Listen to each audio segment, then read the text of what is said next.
Hey, everybody. Welcome to the RotoWire Fantasy Football Podcast. Jeff Erickson here. My guest today is Linda Godfrey. You know her as the kicking expert on Matthew Berry's Fantasy Life newsletter. If you can follow her on Twitter at Lindellions, or I don't know if you pronounce it like that, but Lindellions. Linda, thank you so much for joining me today. I really appreciate you taking some time with me.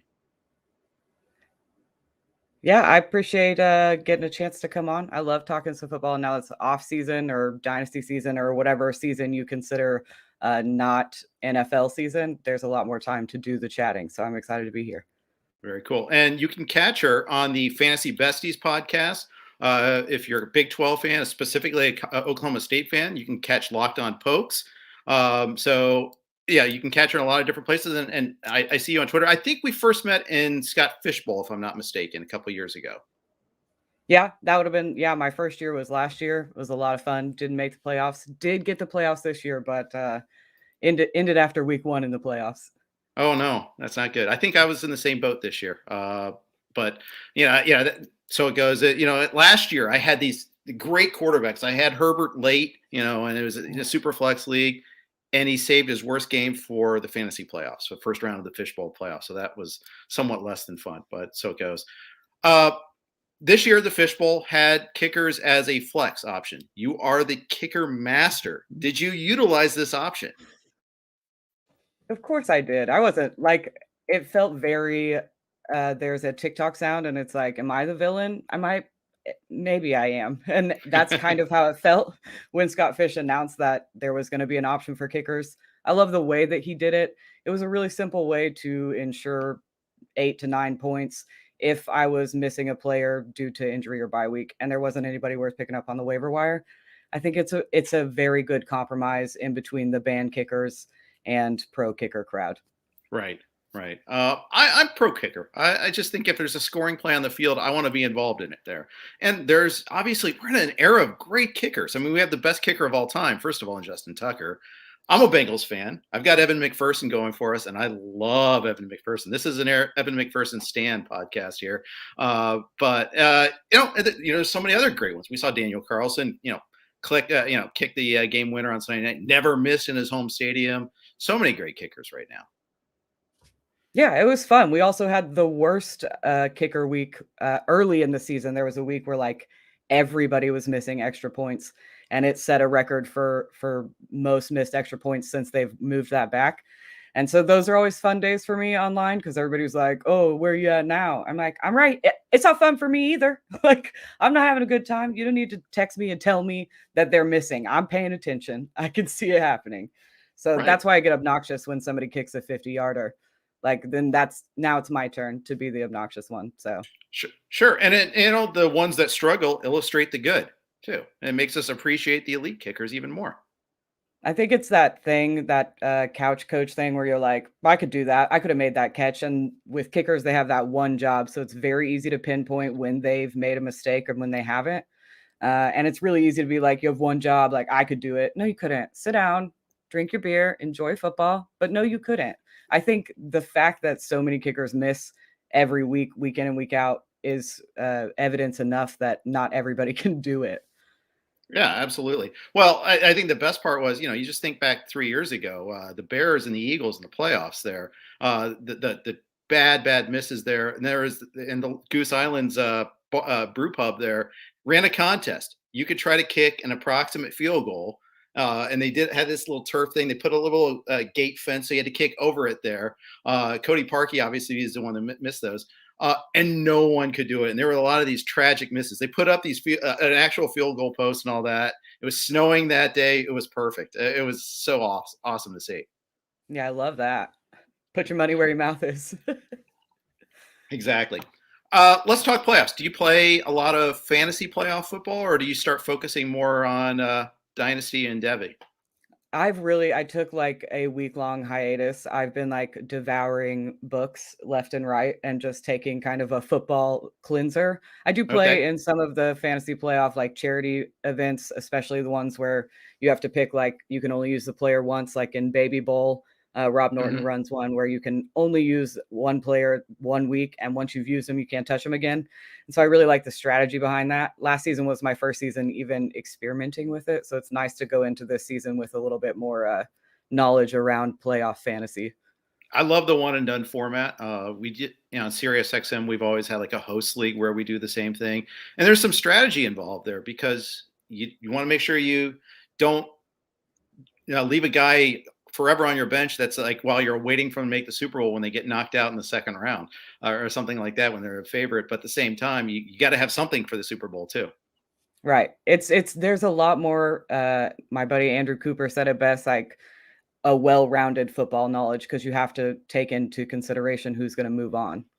Right, exactly. And it's so wide open this year too.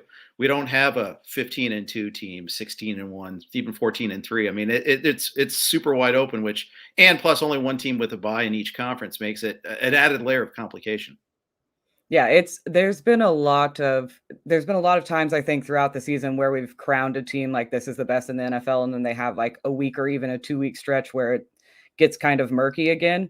And Hmm. so it doesn't feel like all season we've had like the number one team in this league, which is fun. I think that'll make for a really fun playoff. I think so too. NFC, who do you like coming out of there? I know the Packers are the one seed. Is there a team that you think you've got a good feel for that might make a run, or at least you feel has a good chance of making to the conference championship game?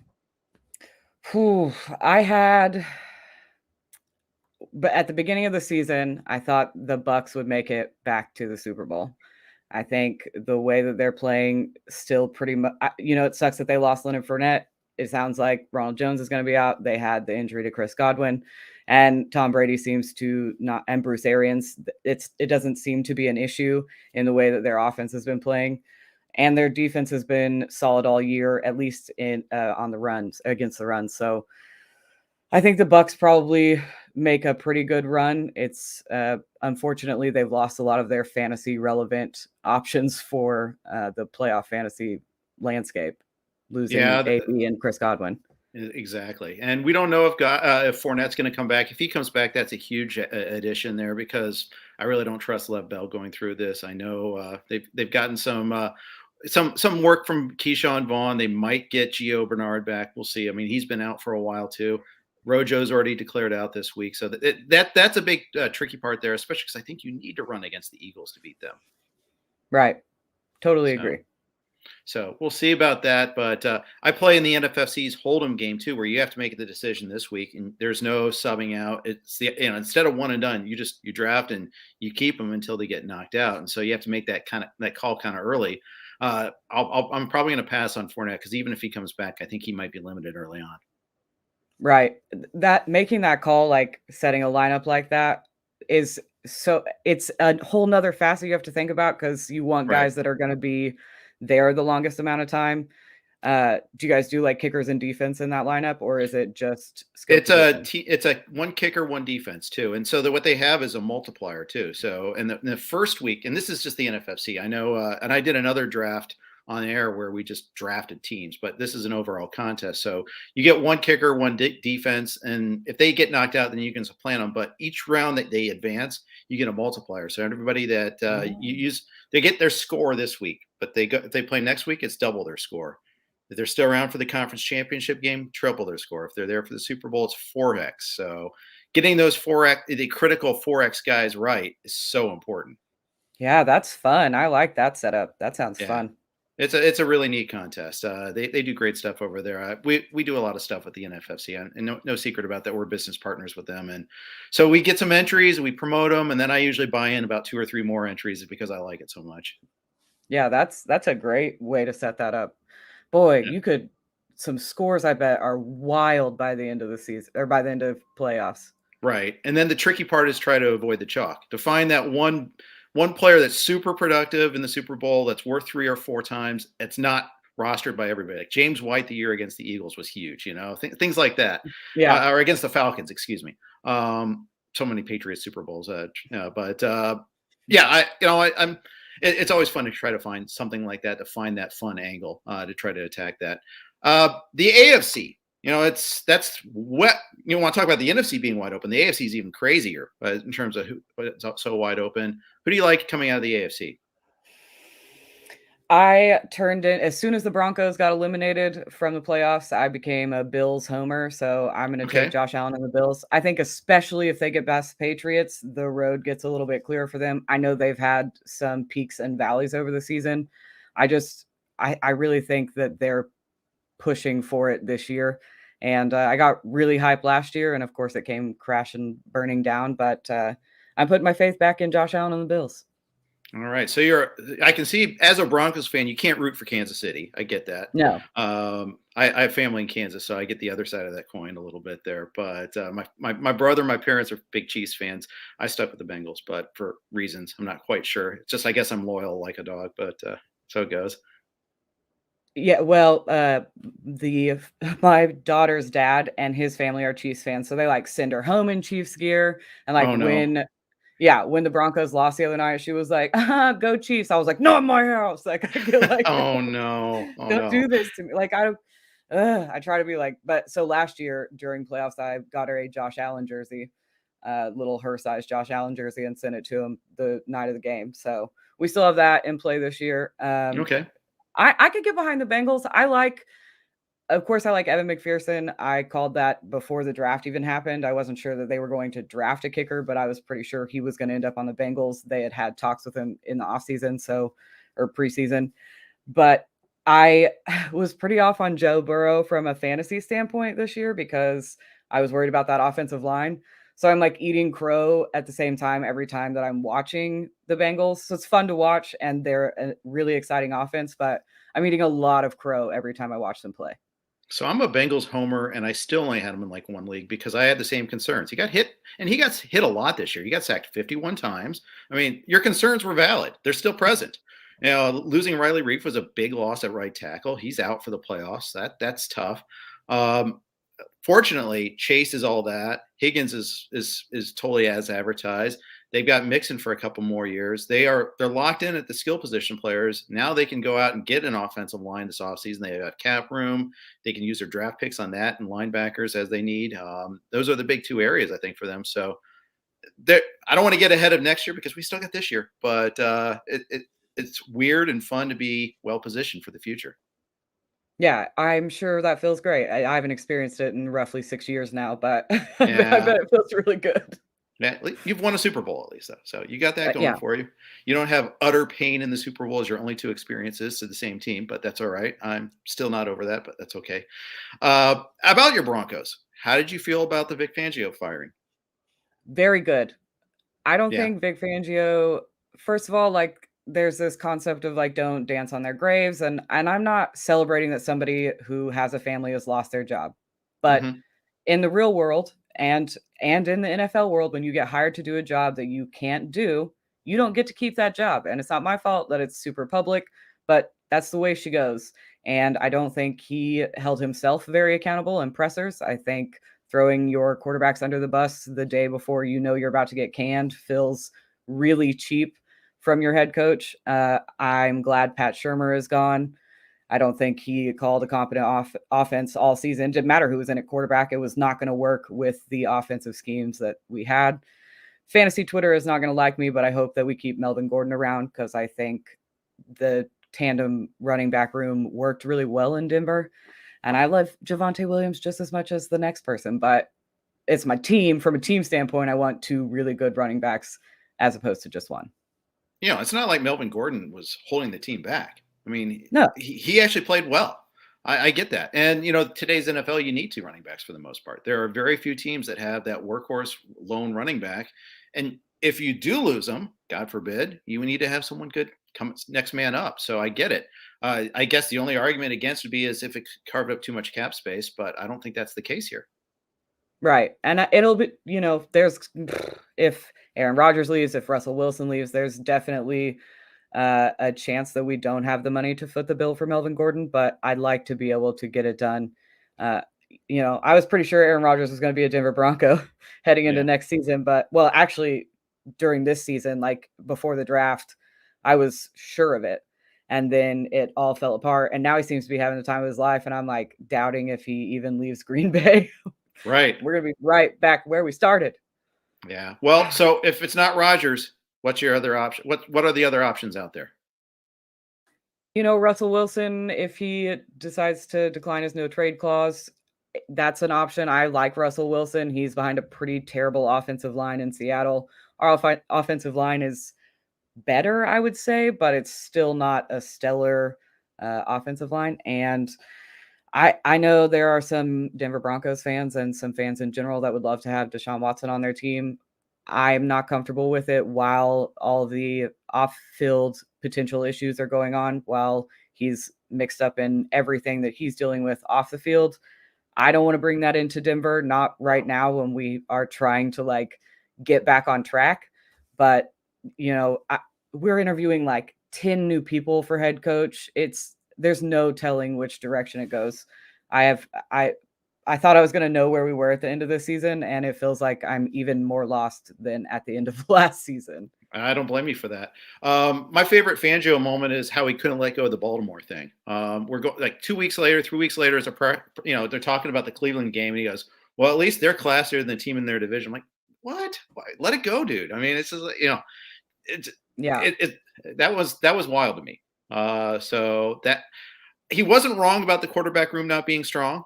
But the way again, how he threw him under the bus like that is just how you handle things. It's just the way you say it. I think you can get your point across without being shady, and I don't think he did that very well. And then the Baltimore thing, if you stop them, they can't score.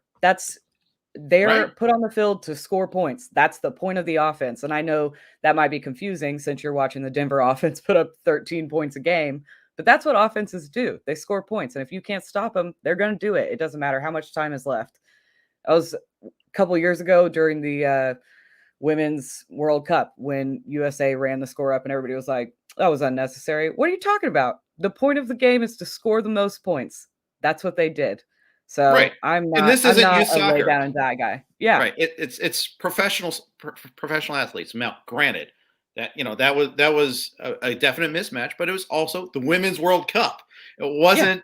I coach AYSO soccer, and it's not everyone plays. It's not develop. Mhm. This is the World Cup.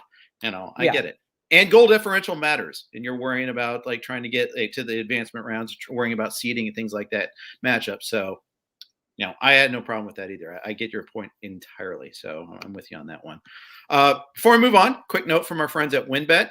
There's one thing we appreciate here at RotoWire. It's making good decisions, and even more so, making the right decision. Listen up, folks. I have an incredible offer for you with RotoWire's newest partner, WinBet, the premier digital casino and sportsbook app. WinBet is now the exclusive sponsor for RotoWire's fantasy podcast. WinBet brings you all the latest action with a user-friendly interface. Moneyline bets, boosted parlays, over-unders, round robins, live betting, and so much more are at your fingertips. Want a break from sports betting? Head into WinBet's digital casino and take a spin on roulette, double down in blackjack, slam the slots, or try your hand at baccarat. WinBet is currently available in 7 states: Arizona, Colorado, Indiana, Michigan, New Jersey, Tennessee, and Virginia, while rapidly expanding. At WinBet, the possibilities are limitless. WinBet is currently offering all RotoWire listeners a risk-free bet up to $500 on your first wager. Download WinBet now. That's WYNNBET. WinBet, the exclusive partner for RotoWire's fantasy podcasts. I'm here with Linda Godfrey. She does the kickers rankings and tips on Matthew Berry's Fantasy Life newsletter. She's also the co-host of Fantasy Besties and Locked on Pokes, if you're an Oklahoma State fan or a Big 12 fan. I actually saw Barry Sanders play in college. I was a senior in high school, went down to see them play Kansas. He grew up in Wichita, actually, so where I went to high school. So it was kind of cool. I was looking at colleges, and he went off that day. It was fun. He went off a lot. I love Barry Sanders. I love how connected he stayed to Oklahoma State. He still sends out Yep. tweets when they win games and stuff, and that's something that we really as a fan base, we're pushing on Mike Gundy to like start bringing the old players back and really getting the alumni involved. And so Oklahoma State started their Ring of Fame, and Barry Sanders was the first one inducted. I was at the game where they unveiled his what's it called, a statue, and that was Okay. fun. It was a really fun weekend. So That's awesome. That's very awesome. What a run there they had. Thurman Thomas and Barry Sanders back to back. That's just crazy how good Oklahoma State was. And they're still good, obviously. And they've cranked out a lot of good running backs over the years. yeah, it kind of it was wild, especially with like Chuba Hubbard and Chris Carson, and the run we went on for quite a few years where we were producing like guys that were getting drafted to the NFL or getting signed to NFL teams when we were really a air raid offense. So it's been nice to kind of see Mike Gundy shed that a little bit and focus a little bit on the run. Yeah, that's good to see him learn a few tricks. He's no longer a 40-year-old, but he's adapting still, nonetheless. Hair might not be adapting, but everything else is. So that's good. But Yeah, anyhow, his hair hasn't adapted in 40 years almost, I don't think. no, I don't think so either.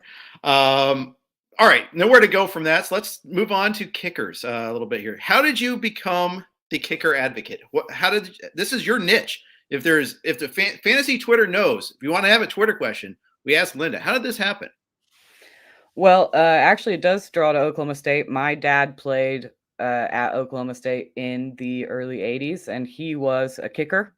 Okay. And so he kicked barefoot. He kicked with his left foot. He is not left-handed. So there was always kind of this aura about him. He had some hysterical quotes from Jimmy Johnson about him and just funny articles. He's a weird guy. But so I also grew up, I have brothers, boy cousins, and we go play football like after Thanksgiving or Christmas or whatever out in the yard. And I have noodles for arms. I can't throw or catch worth a nickel. So I would punt the ball or kick it or figure out a way to be a part of that game. And I like things that not everybody else likes. I like that they can be the absolute hero of a game or the biggest villain to a fan base. It's one or the other. If they have a steady game and it's not a game winner, nobody talks about it. Excuse me. But if they have the game winner or kick to tie the game and miss it, that's going to get talked about all week. And I just think it's fascinating the way people feel about them. So I had a lot of people tell me, you can't predict it. And I find that to be incorrect. I mean, obviously you can't perfectly predict anything. Nothing that we're doing, quarterbacks, running backs, tight ends, it doesn't Right. matter. So there's analysis to be put into it, and not enough people were doing it. Obviously, there are a handful of other people that do kicker rankings and talk about what they're doing. But I like sharing why I've picked a player or the process that went behind it so that people can do it themselves, so that here's what I'm looking at, here's what we're comparing, and this is why this one's better than that one. It's fun for me. That's great. That's awesome. Now, mid-season you jumped on with the newsletter, Matthew Berry's newsletter. How has your fantasy persona experience changed now that you've gotten so much more exposure? It was kind of wild to start the season. I was just doing tiers and posting them on Twitter. It wasn't through anybody, just doing it by myself. And I grew a pretty substantial amount just from that, just from pushing myself out there. And then Right. obviously got the opportunity to work with Matthew Berry and Peter and Cooter Doodle and all those lovely people that I adore. And it's just continued to grow. Every Sunday I set an alarm to get up in the morning to make sure that I'm able to answer questions. There were weeks that I knew I missed questions, and then I don't worry about my teams. I'm worrying about the advice that I gave. I'm Right. like, Right. Of course. I get so concerned with like, am I going to get blamed for a loss?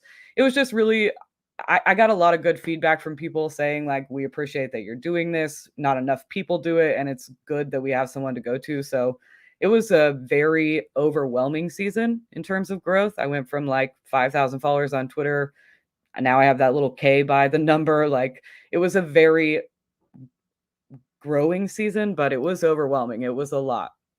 It is. It's really cool to see, and I feel the same way. Like I root for my advice to work. I root for like, oh, and sometimes I forget I don't have that going for me in my leagues, and yet I'm like, yes, I nailed this. Oh wait, I don't. Now I don't have that. Why? That's annoying, but at least I'm right. So I've got that Yeah. going for It's way more important for me to be right now than it was to like win. Like beating my high school buddies is still the best, me. but giving good advice and like seeing it play out the way that I said it was going to is a feeling that's surpasses just winning my fantasy football leagues. And when you're looking and you're evaluating these kickers, is there, obviously we got some established players like Tucker, obviously. Nick Polk is awesome right now. What's a quality that you're looking for when you're trying to rank a kicker high? Like, why were you big on Evan McPherson before he even got drafted? Because I was worried about the offensive line. I loved all the pieces of that offense. I knew they'd be able to move the ball, but I was worried that they might stall out Hmm. moving the ball just because of the lack of offensive line and, in my opinion, preseason. So I thought he was going to get the opportunity to kick it a lot. I knew he had a big leg. They really liked him. They clearly trusted him even after misses early on, especially that Green Bay game that went Oh, into like double. Everybody missed Mason Crosby and Evan McPherson. It was a that was a wild game. he I think thought he that was made the that one. You oh see my that? oh And yeah, then there's I this forgot about gust of win at the end. And that was the hidden thing about that game. Everyone was ragging on Crosby and McPherson for that game. And it's funny. I made probably a Mason crossbar joke in there somewhere. But at the same time, maybe. there was a big crosswind. And you could tell that, McPherson thought he nailed it. He thought he was in. And obviously he kicks all the time. He knows what it's like to make one. And all of a sudden at the end, you Yeah. just see that little drift at the end. It was just brutal. Yeah, I that game, that was the week of the, record-setting missed field goals and extra points, so I Yeah. remember that game very well, but like I said, they continued to trust him, and they leaned on him, especially the second half of the season. He got a ton of work, so I'm really excited to see what his future holds. I think he just keeps climbing because 'cause he's got a monster leg, and he's just gonna get more confident. Yep. Only kicker drafted last year. And the last time the Bengals drafted a kicker, they weren't patient enough. They drafted Jake Elliott, if you remember, and then they kept Randy Bullock instead, who was fine. Maybe made one more kick in preseason and in training camp than Elliott did, but that's not exactly a good way to run the company there. I thought, you spend that draft pick, you put it the time to scout the guy, and then you do this smaller sample. It seems strange to me, but this time they did it right at least. There's a lot of, evidence of teams moving on too quickly from young kickers. Yep. You see it, like, a lot where kickers have, because like, I have a running spreadsheet that just shows when they're, like, in and out of the league and when they were drafted or what year they entered the NFL, and it's amazing how many miss a year, spend a year on a practice squad, and then end up succeeding for several years on a different team. A guy that I'm keeping my eye on for next year is Jose Borgalis, who was signed by the Bucks as soon as the draft ended, and they have protected him on their practice squad every week. They are not letting him go, and as much turmoil as the Kickers saw this season with injuries and dropping people, it was clearly imperative that they kept him. So that's something I'll be keeping my eye on for next season to have another young guy come in. That's great. That's a great point because how many times have we seen guys bounce between 3 or 4 teams off practice squads and active rosters and claiming off of other practice squads, but you can't protect on the practice squad. It's one of the little nuances of the league that unless you're like a total junkie, you might miss on that. And I love hearing a point like that. Yeah, sometimes you ever have a conversation with, like, a normal football fan? You're like, "Oh, no. I need to probably take a step back." Oh, all the time. I'm very much online, and you start talking with people. Oh, you're not on Twitter, so you don't know half these little inside jokes I'm making that I think are hilarious. Really? Oh, come on, work with me here. Yeah, I've been trying to get my dad on Twitter for quicker updates. I'm like, he'll text me, like, 4 days after the fact and be like, "This is what happened." I'm like, "Yeah, dude, I knew 2 minutes afterwards. If you Right. just get online, we I'm can just speed this shuddering process thinking up." about. I'm just shuddering thinking about my dad on Twitter right now. No, not so good, not so much there. That's not going to happen. But he's 82. It's just not going to happen. But anyways, who's one kicker? Okay, you made Borgalis. I was going to say, is there a kicker that's an active kicker that you think is underrated right now? Guy that was on the active roster all year, just doesn't get the credit he deserves. Oh, man. I think Brandon McManus comes to mind probably because I'm a Broncos fan and he missed a kick early or, near the end of the season. Everybody was like, oh, get him off my team. I'm like, it was a 51-yard field goal. Like, Right. that's no guarantee for anybody but maybe Justin Tucker. And I would still say guaranteed's a strong word for a 50-yard field goal. And so he gets crapped on a lot for a guy that has won us games several times from an overall standpoint, especially last season and some this season. I think Tyler Bass gets a brutal end of the stick where they play in Buffalo in the cold in pretty terrible conditions a Yeah. lot, and he's still pretty damn accurate. So I like Tyler Bass a lot. He's probably one of my favorite kickers. His story about why he wears the one eye black is fun, and that's what I like. I like kickers that they show a little bit of personality, and the way that their team talks about him, you can tell that they're a teammate. They're not just like a guy that does the one thing he's there to do. Yeah, that's a tough place to kick. Cleveland's another one. Buffalo, Pittsburgh, all the Rust Belt teams. And any time where there's elements, obviously that's a problem. Chicago is just notoriously tough place to kick. We all remember that Niners Bears game where we had that severe crosswind. It just blew off like more than the width of the field goal post. It was just that strong of a wind. I still remember that game. Yeah, the wind in Chicago is definitely, and like Chicago's been burned by kickers so many times that it's hard for Yeah, any of them to get like accustomed to kicking in that kind of weather. So I think the kicker purgatory in Chicago is pretty big, I think. But they've been great this yeah. year. Cairo Santos has been fantastic. Yeah, he was. I think there's like 25 fan bases that think they have a kicker jinx too. I know Minnesota talks about it all the time, and they probably earned it a little bit there. But we all have that. We all feel like, oh, we've been jinxed, and so it's nice. I've got a kicker that I love on my team, and a franchise quarterback that I love on my team. So life is good right now. Man, I'm jealous. I bet Yeah. that is nice. Yeah. Well, we had a long walk in the wilderness, so that's what when Yeah. you get one, you got to be super all over it. And although to be fair, Andy Dalton was fine. That was a good draft pick. That worked. That they nailed that. I thought Marvin Lewis was a good coach, a good man who took the Bengals from like a 20-year, like a 15-year playoff drought to a respectable franchise who just couldn't take it the next level. Sometimes you don't realize you have it kind of good.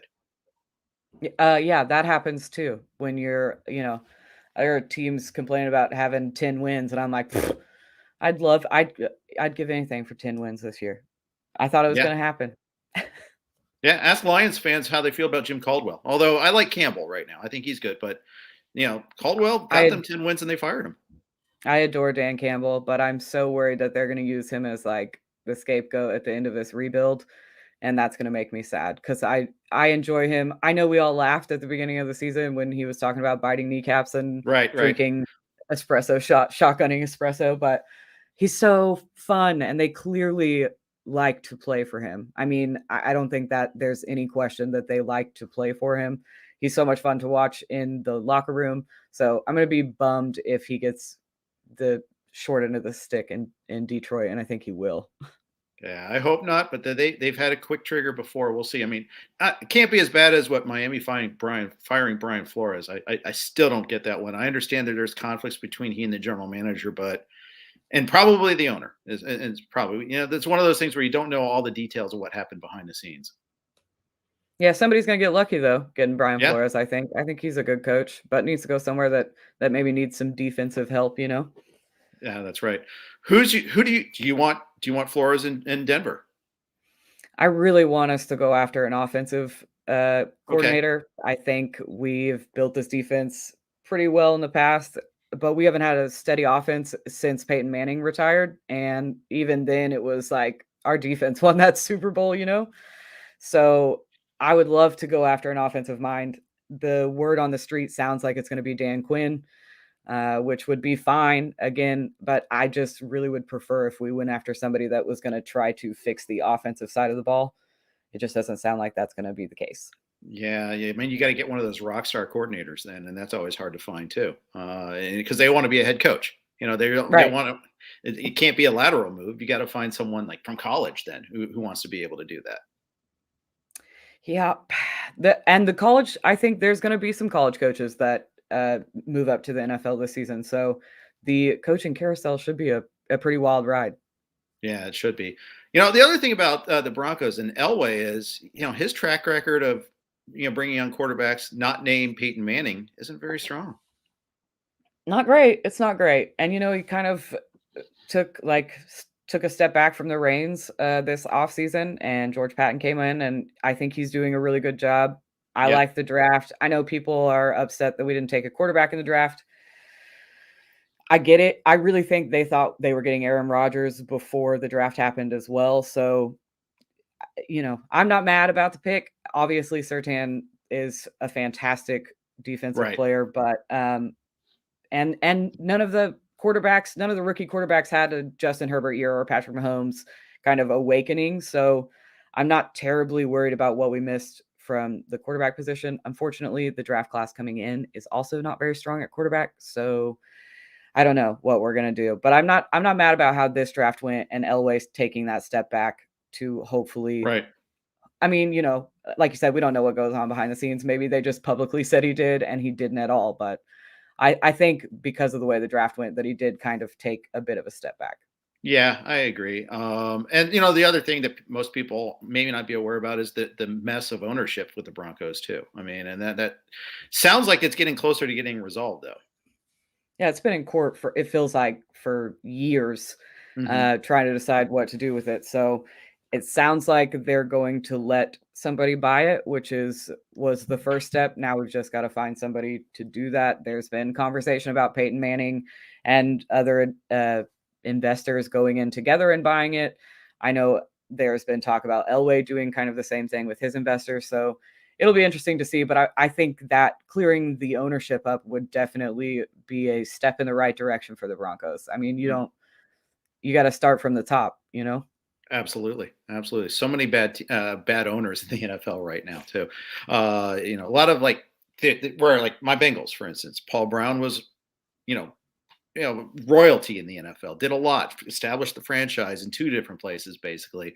Mike Brown, not so much. I think the Maras in New York, the McCaskies in Chicago, there's a lot of that succession issue problem there. And it seems like you get to that next generation, it doesn't necessarily have the same sort of chops. It's a different league too. Right. And it grows. Yeah, you've got to we got to wipe the slate clean and just start again. You hold that position too long and you get weird and your ego gets big. The God complex would be insane I could never. But Right. I think the league is definitely changing, and with that is going to come some ownership changing and some step backs from people. Indeed. Totally. We got to take care of a little bit more business. After that, we'll take a look at some of the playoff matchups, get some picks and pans from Linda. But first, a couple of notes. One from HOFR. This episode of the RotoWire Fantasy Football Podcast is brought to you by HOFR, Daily Fantasy Sports Redefined. No confusing salary caps, no annoying player drafts, just simple multiple choice questions on the stats you know and the players you love. That's right. The majority of HOFR contests focus on single sporting events and only feature questions about popular players and recognizable stats, allowing users to make their picks confidently and quickly. Plus, you never play against the house or versus those fantasy sharks. The playing field is level for even the most amateur user to find him or herself landing in the money. Unlike those other apps where an incorrect answer can end your night, on HOFR, incorrect answers never eliminate you from the competition. The other night, the questions were as simple as how many touchdowns will Tom Brady throw? And which player will have the most rushing yards? So, make your NFL Sunday picks with confidence and ease on HOFR. Do not wait another second. Download HOFR, that's HOFR, from the Apple App Store or Google Play Store right now. HOFR. It's everything the fantasy sports world has been waiting for. We're also sponsored by Skybox Sports. Skybox Sports Network is your hardcore source for odds and sports tickers. Skybox Sports has been creating an entertaining and relevant product for restaurants, sports bars, casinos, race and sportsbooks, arenas, and stadiums for years. Now you can bring a little Vegas into your fan cave. Skybox's low-cost and state-of-the-art Wi-Fi platform is a simple and affordable plug, play, and activate format. Skybox Sports tickers bring you live odds, propositions, fantasy scores, Hires, fires, trades, breaking news, and recaps with in-depth coverage for the NFL, NBA, MLB, NHL, PGA, NASCAR, UFC, specialty events, and even more. Visit skyboxsportsnetwork.com and use promo code ROTOWIRE5 for a 5% discount off your order. Thanks to HOFR, thanks to Skybox, and thanks to the Blue Wire Network for hosting us. Appreciate your indulgence in listening to those ads. I am here with Linda Godfrey. You know her from the Matthew Berry newsletter. You know her from Fancy Besties and on Twitter at Lindellians. Did I get that right? Do you call it Lindellians? What's the Twitter handle? What's that? What is it? It is Lindellians. You nailed it. Okay, cool. I never had a nickname before, and I had a buddy in high school or college start calling me Lindellians, and I was like, oh, I'm going to make that every handle I ever use for the rest of my life. Okay. And then somebody was like, it looks like lions. And I was like, oh. And so I've been correcting people for roughly 2 years now. Nice. Well, good. Yay for me. I got one right. Nailed it. Nice. Quick. Let's. I want to go like a quick hit by hit on each game real quick. Give me like a player you like, player you don't like for this upcoming game. So help people set their lineups a little bit here. First game of the playoffs is Bengals and the Raiders. Bengals always get the early Saturday slot whenever they make the playoffs. Like this is like 8 years in a row. I think they've gotten that slot, but it's different this time. I swear it's different. I promise. They're a 5-point favorite over the Raiders in Cincy. Who do you like? Who do you dislike in this game? Man, I mean, I think first of all, I think the Bengals pulled that one away. I don't think the Raiders are in the same field as I don't think the Raiders and the Steelers are in the same field as the rest of the players that are in the NFL or the rest of the teams in the NFL playoffs.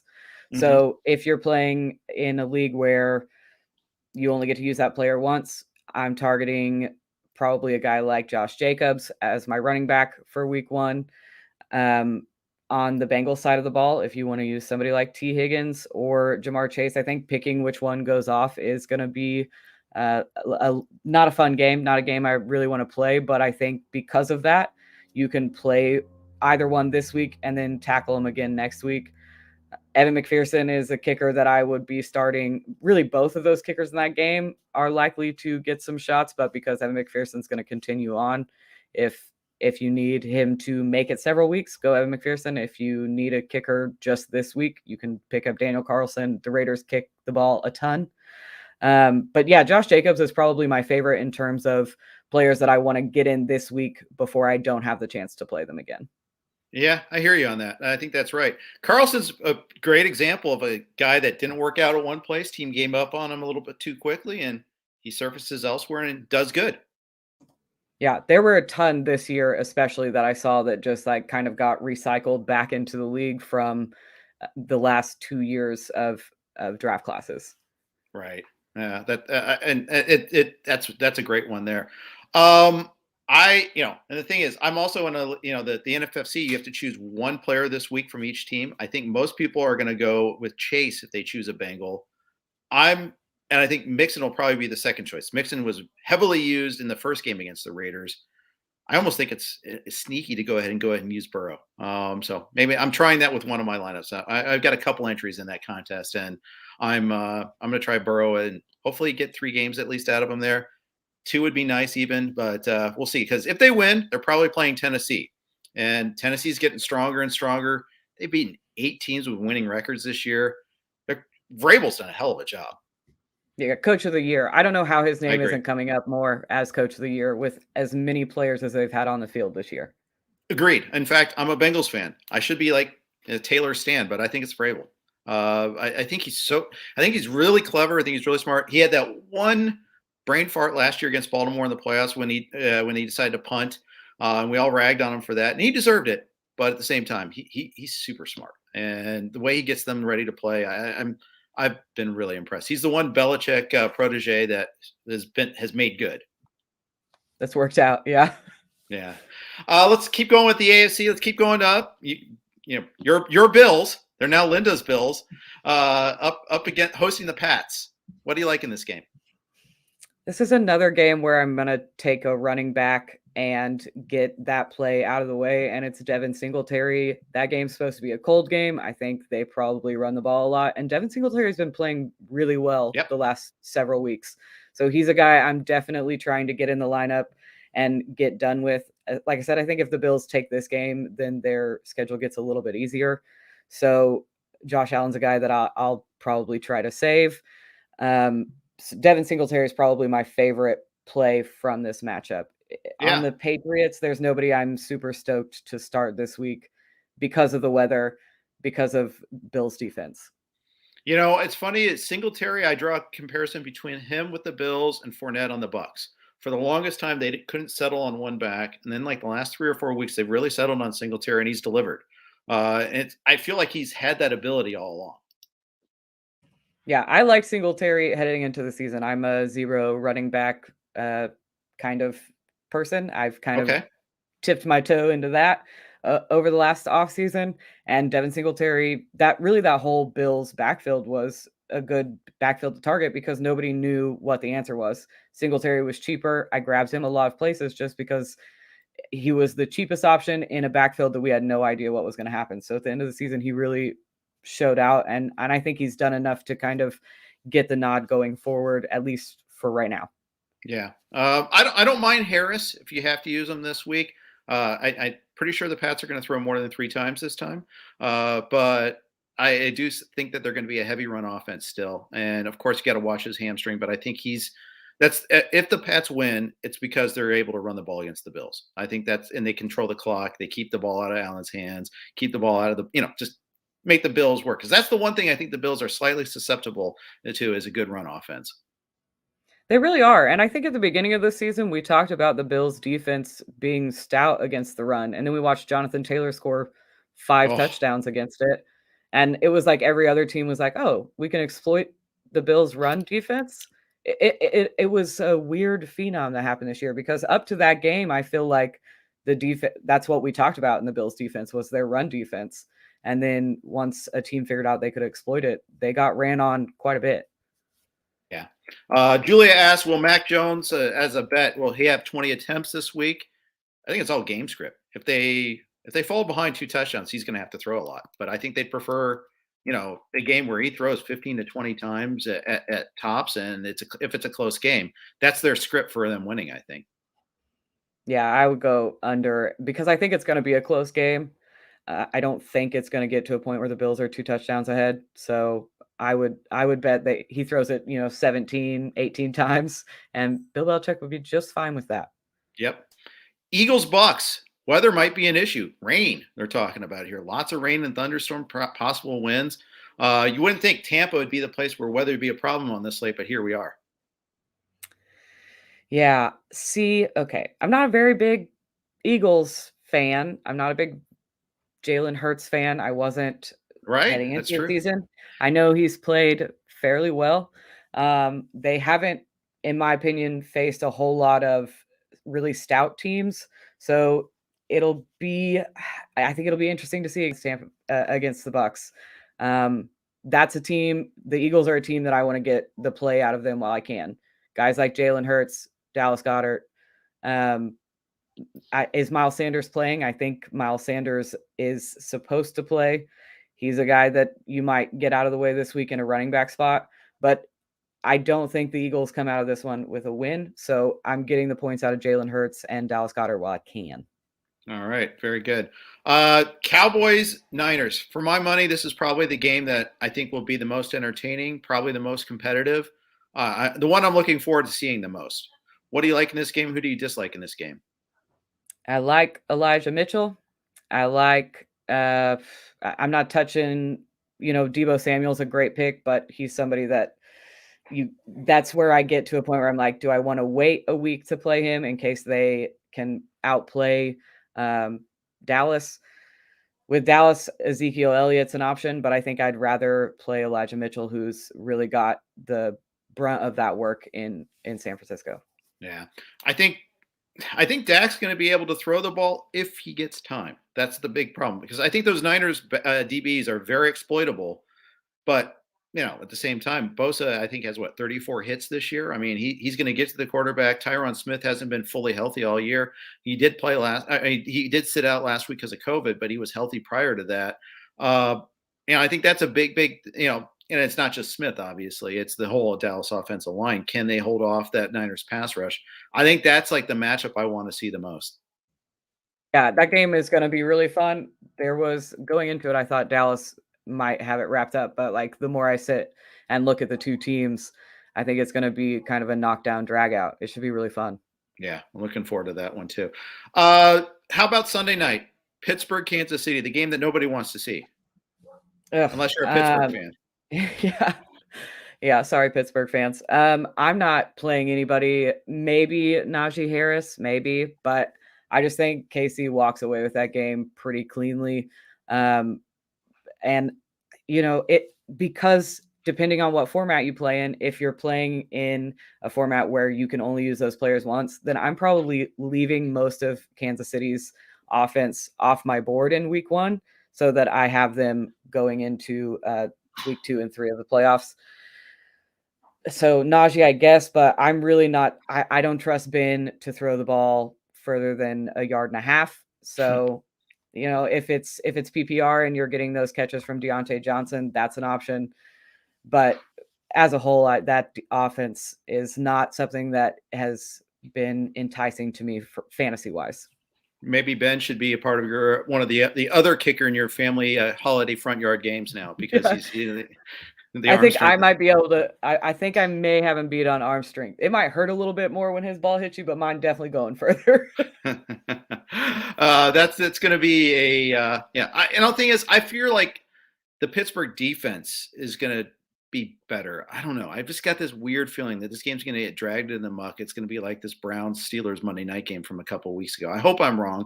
I just want to see entertaining football. I don't have a dog in the fight necessarily. Although, that's not true. I don't want my brother to be happy, so go Chiefs. But anyways, sorry, my Bengals is showing too a little bit. Either way, I'm not really super excited from a fantasy perspective on this one. Monday night, last game, Rams Cardinals, kind of the fraud bowl. It kind of both have been kind of really good teams, but you don't know which version of them is going to show up. That's a really good way to put it, the fraud bowl. I trust Sean McVay more than I trust Cliff Kingsbury. I think obviously Cooper Kupp has been a monster all season. He's going to be a dock player, I think, for fantasy playoffs. But do you get a better chalk player than that? And how long do the Rams last? I think the Rams probably come out of this one with a win just based off the way that Cliff Kingsbury's coaching tends to trend down at the end of seasons. He's started seasons both for Texas Tech and for the Cardinals where he started really strong and then just lost all momentum at the second half of the season. So I think I would prefer to, I guess, if you're going to get some Cardinals players out of the way, a guy like Zach Ertz that maybe people aren't thinking about from a tight end landscape. Travis Sure. Kelce's obviously going to be pretty chalk. So a guy like Zach Ertz that's probably going to see some red zone targets is somebody that I'd be looking to get into my lineup. Almost all the top tight ends made it except for Mark Andrews this year into the playoffs. It's funny because a lot of top running backs did not. When I was doing rankings, looking at running backs for the playoffs, it's like it kind of gets thin quick. But then tight ends like, oh, this guy. All right, so yeah, I like the Ertz call because of that. I think that's a good way to avoid and still save all the other top ones there. I like that call. Good one. Anything else from that game? Anything else from the playoffs? Anything else you like? What's the one thing you're looking forward to the most this weekend?